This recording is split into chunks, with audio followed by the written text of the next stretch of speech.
Hey, it's Don. Today I wanted to address some of the massive amounts of comments, issues, and complaints about sales on eBay.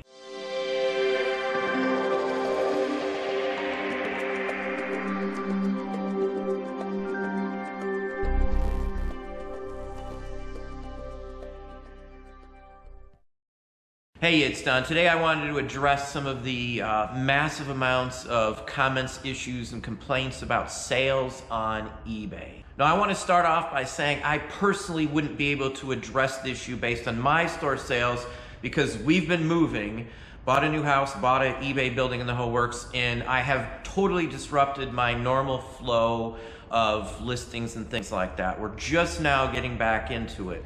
So I can't say. I'm honestly above what I should be for a summer time frame. I'm a little down from what it would have been for the last couple of years. Again, I've totally dropped the ball. We didn't list for like 2 weeks or so, very much at all. So again, my sales are dipped because of that. The same routines that I do for other issues when I have sales issues are working right now. So I'll just put that out there. But I've had a ton of people reach out and say their sales are dead. Everything's dropped. Nothing's going. Nothing's selling. There's people, I've been told, with tens of thousands of listings who are having days in a row of zero sales. We haven't had any days where we only sold zero. We've sold quantity every single day. Again, it's just a little bit down. This year is not a standard year because of all the stuff going on, as well as the pandemic finally officially being over, whatever they want to call it. So there's no precedence for what would happen this year. Now that people can go back out, it's coming into the summer months where it's sunny and people have been pretty much trapped and closed up in buildings and houses and the whole works longer than most people have in a very long time, not wanting to go in public and all that other kind of stuff. I think the shift from summer, winter to summer is about all that's going on, just 30 days earlier. Starting in June, it's going to be slow. It's going to be summer for those folks who just sell the regular oddball stuff. To be honest with you, that's what happens every single year. If you sell certain items, valuables, more expensive or more harder to get, like niche items, and again, you don't have to sell niches to make money, but for us, that's what works the best. And for most people that I know, the niches pretty much rule their business. It's the same basic routine. Now, I can tell you this year, more than ever before, with what eBay has been doing and changing and altering searches and pushing, you pay them to promote words, keywords, and things like that. Even if it doesn't sell, it seems that more and more of what they do is being filtered, in my opinion, this is my opinion, by the system and not showing, the regular items, unless that's all that's there. Now, they're allowed to do that. It says that in the user agreement. If you're on the site, you abide by the rules. So you agreed to it when you started selling on eBay. That's how it is. I can't go and change anything with eBay, so we're stuck with it. We're gonna have to work with what we have. So the playing field seems to be skewed. The one thing I can tell you that always works, and it's working right now, is listing quantity of items. The days of having a couple hundred listings and still doing good sales, with just mediocre items, are long gone in my book. They ended a couple of years ago. So if you want to play in eBay's fields these days, the only thing I see that always works, is having quantity up and listing routinely, constantly, and not just a few items, 2, 3, 5, 10 items a day, listing more quantity, especially for summer months. Now, if you've got a ton of backstock, or people call it their death pile, whatever you want to call it, I call it backstock because it's always merchandise. It's not, junk going to die somewhere for us. List everything you got. Get as much up. What we find when we list a whole bunch of stuff, I get a whole bunch of sales, and not just from the items that we just listed. So when someone sees a new item, they may take a look at it, it brings them into my store, and then there are suggested other items or shown other items in my store related to that. And that's usually why, we sell stuff too. It's not just because of the new items listed. Another take on having quantity and selling in niches is a niche is something that's collected, meaning that people come back over and over and over and over and over and over and over and over again. If you're selling one-off items, sure, you can do good if you can get a ton of good one-off items. Harder to get these days, everything is. But you can do good. But with niches, you're almost guaranteed repeat business. And not only are you almost guaranteed repeat business, but you're almost guaranteed that one person may buy multiple items, multiple times a day even. We sell routinely several items to at least a couple people almost every day of the week. It happens constantly. So it's just a few things that I've looked for in ways to avoid having a total crash in summer by what you're selling. Now, more people than ever before, in my opinion, are going to be outside and enjoying the company of people and enjoying the outdoor life while things are good, while, it's good weather and the whole works. So I don't think it's shocking if sales did dip earlier. Again, June is summer months. You're already, whether it's officially summer or what the case, June, July, August are usually some of the slowest months for most people every year. So we started in the end of April, beginning into May for some folks who have started to die off. That's what I see it as. I don't see it as some major panicking point, because right before we moved, we were doing, 5 digits off the bat, right across the board. Money might be tight for many people. Interest rates have just went up a little bit, so things may cost a little more. So again, things have been increasing in prices, food, whatever you want to talk about. It's just the way things happen. So anything like that can affect the business, can affect your sales if you're selling everyday items or items that are cheaper, or if all of your items are long tail items and you don't have the clientele to support that, it won't work either. If you have quantity, you can get away with a lot of long tail items holding you through and still getting you a ton of sales because you've built up volume in your store. You've built up volume. You've got a ton of listings up, giving you the most opportunity to get sales. The more items you have up, the more items you should sell. Now, I'm not saying this to discourage anybody who's a smaller seller or anything else like that. You start from zero, everybody does. I do. Everybody started from zero and worked their way up to wherever they're at right this second. The biggest thing, though, is even if you only have a couple hundred listings, as long as you're still able to get a large number of items to list and list a ton of them, make your primary focus getting them up right away, you should garner some sales from that. And as you keep increasing and doing this over and over and, buying more stuff and listing them as quick as you can, getting them up, you should start to see some growth in the average sales. The more we list, as I said, it always increases the amount of sales we have, and not just from the new items, but from old items that they are shown. So you've got to address it from that issue. The folks that I've talked to, and the census, most people are having sales issues. But those folks who are listing quantity, all hands on deck, everything is about listing, have been seeing the sales still going up.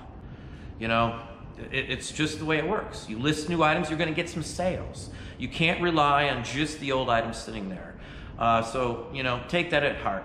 For those in Patreon, I did address some sales issues in the last 2 community tab videos, which both went up yesterday as well. So I did address what's helping us and what we're doing and the steps and quantity of steps and the whole work. So again, that's in that and those 2 videos there. The sales can still be there if you got the right items. If you're selling the same items that you were selling in, say, December or November or whatever of last year, or even into January, things that were hot for Christmas may not be hot anymore.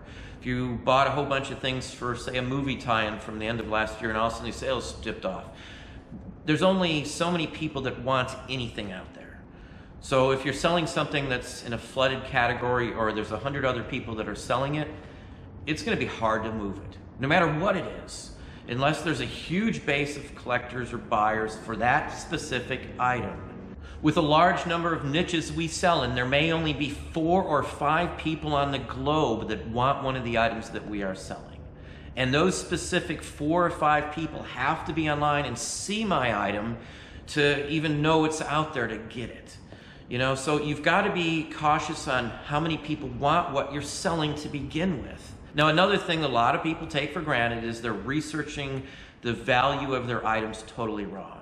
And one of the biggest assumptions is they just look at the sold listings. They'll see a couple of what they have, what they scored out in the wild, that sold for, say, 20 bucks. They'll just assume, yep, I should be able to get 20 bucks for it. But if you're not looking at how many of those are active right this very second, you're blowing the biggest aspect. If 2 sold, but there's 100 that are active, or even 20 that are active, the sell-through rate overall of that category, not necessarily your item, but overall of those specific types of items may be extremely low and not worth your time. Another thing to consider as a reseller is you've got to consider where's the best place to sell it. Are you only on one specific platform for everything you sell? Some sites are better to sell, specific items. Etsy's great at handcrafted and things like that. You've got to be selling on the right place. There's Poshmark and other sites out there, and sometimes other sites like that, your item may do far better. There may be only a couple people selling on the other platform because they're newer or people don't know about it or whatever the case may be. So you can work around the fact that some items are flooded on one platform by taking the flooded items to another platform and trying them there. Another venue for your items is another way to garner some more sales for your items. eBay isn't the end-all, know-all for everything. Most niches it probably is, but it's not always going to be like that. Again, if this is an early summer slowdown start, it's not going to go on for the whole year. You've got the same thing. With a large amount of merchandise in general, in the brick and mortar world, in the real world in general, the biggest time of year that those folks, the international companies, sell their items is usually fourth quarter for Christmas or holiday goods, things like that. So they have the same type of slowdown that a reseller would have as well. And you can check those trends out. You can track your sales year by year and see where you should be.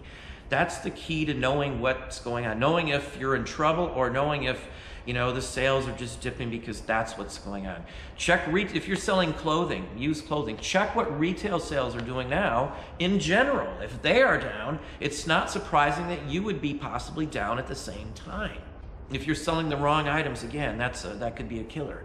Long tail doesn't work for everybody. So if you're new and you only have a few hundred items and you're just selling long tail, that could be some of the issues with it as well. Now I want to address one more question that's been addressed to me and by multiple people. Supposedly there's a shadow ban going on with eBay and they're stopping listings. This is what I've been told, stopping listings by many people, not just a couple, but that they're stopping your listings from showing up on Google because you're doing end and sell similar. That's what I've been told by quite a few people, which I was surprised to hear.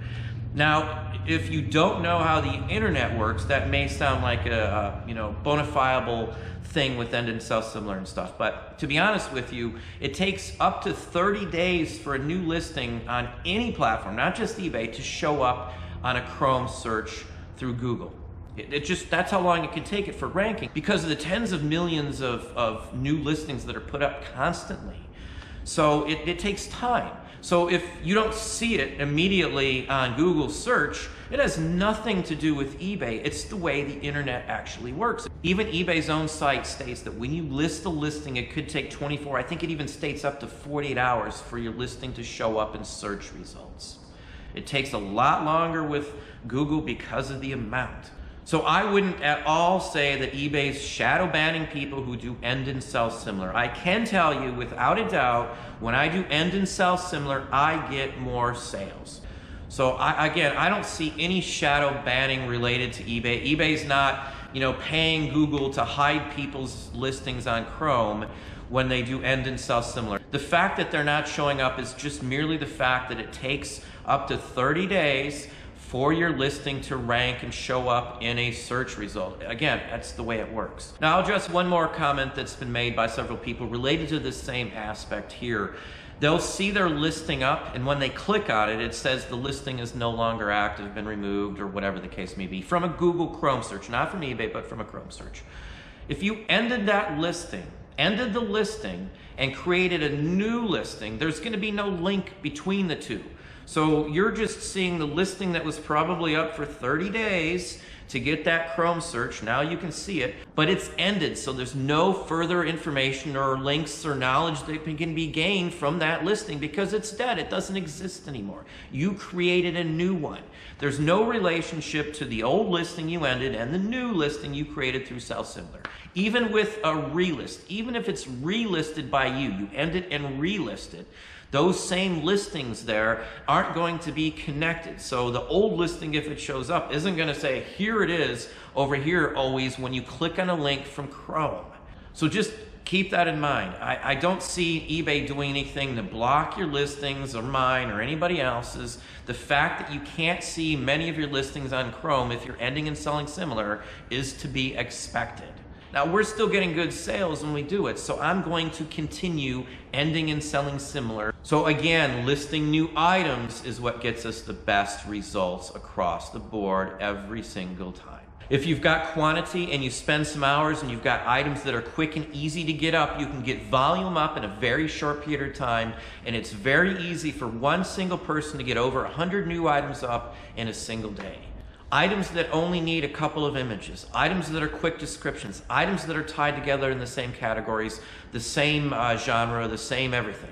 So the least amount of stuff you have to change, like categories or prices or any of that stuff, the better off you will be and the more items you can get up. Hence, the more sales you will get from having more items listed. So in my book, at this point, it all comes down to being able to list the quantity of items as much as possible, as often as possible, and the sales will still keep coming in. You may have a dip still, but they'll still stay steady enough, hopefully, for you to make it through to fourth quarter.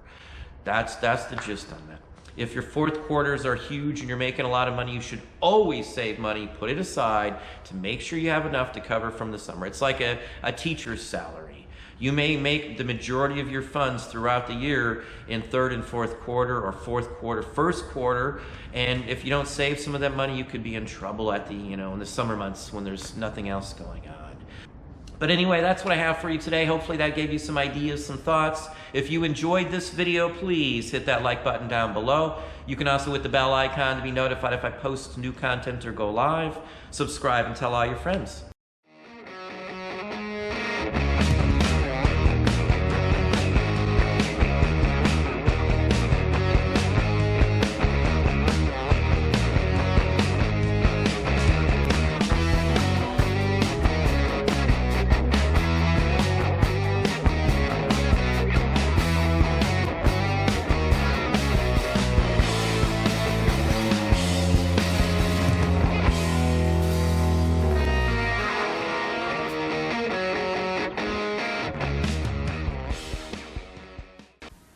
When entering the world of art, you'd be smart to dress the part. Gentlemen prefer Hanes, with all the ladies draped in crepe. The artist loves the human shape. Gentlemen prefer Hanes. Hanes will make you smooth and silky, shapely, sexy. Wear a pair and you could be captured for posterity. Gentlemen prefer Hanes.